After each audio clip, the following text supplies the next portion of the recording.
Sinabihan niya ni Moira ang kanyang anak na si Zoe na tigilan na ang pagiging malambot na puso dito sa kanyang lolo sapagkat sa katunayan nga ay tinaboy na nga siya nito at wala na natitirang pagmamahal si Lolo Pepe sa kabila ng kanyang ginawa.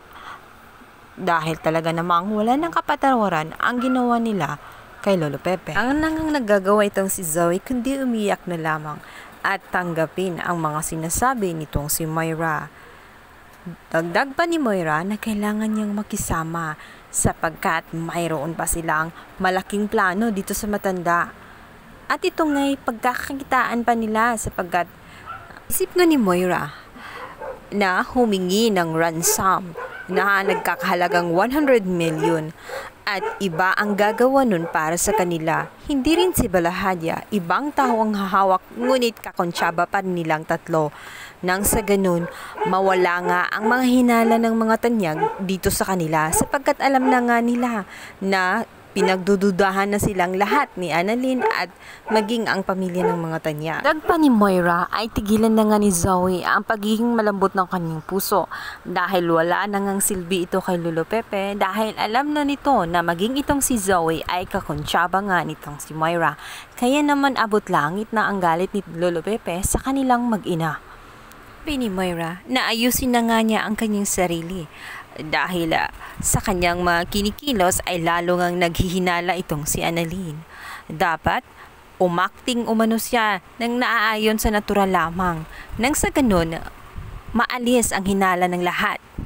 Dapat i-improve pa umano nila ang kanilang acting. Kailangan to the highest level. Nang sa ganun, mabura ang mga maling iniisip nila.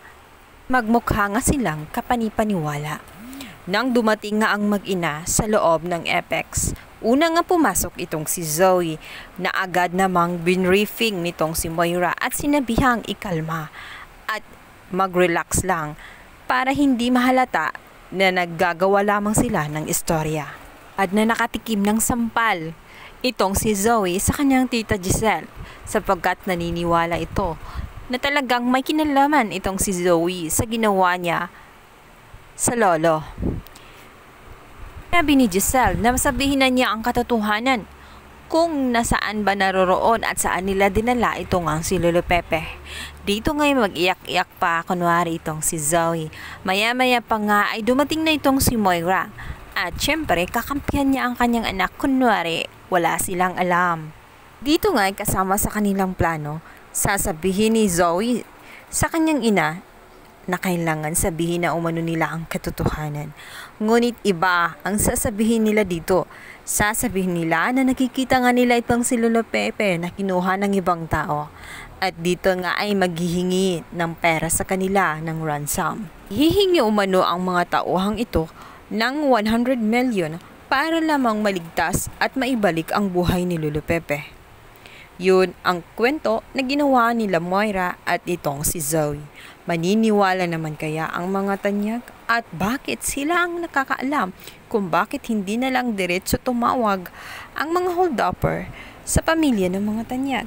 Dahil desperada na nga itong magkapatid na si Giselle at si RJ, pupuntahan nila ang area na tinutukoy nitong si Moira at itong si Zoe.